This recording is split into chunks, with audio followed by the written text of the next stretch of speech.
تفضل دكتور. بسم الله الرحمن الرحيم.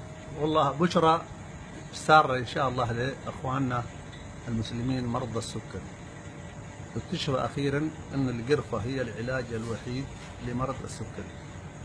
فالدليل على ذلك أنه بعد استعمال القرفة على هذا الحجم 5 أيام أفحص السكري أول واستعمل القرفة 5 أيام الصبح ولا؟ ما هو المشكلة، دي مش المشكلة. أنت كل يوم يعني كما تستعمل حبوبك وإبرتك استغنى إن شاء الله بستغنى عن هذا على 5 أيام.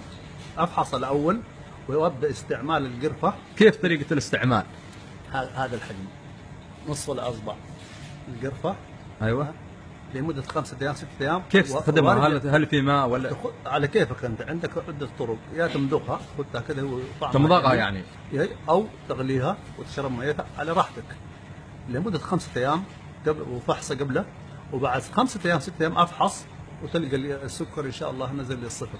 جزاك الله خير. نوصي يا إخواننا أنه أي واحد يعني يبي الأجر يبي ويعز عليه إخواننا المسلمين أنه ينشرها بقدر ما يستطيع، والله يجزيها عنا كل خير. والسلام عليكم ورحمة الله وبركاته. مشكور إن شاء الله.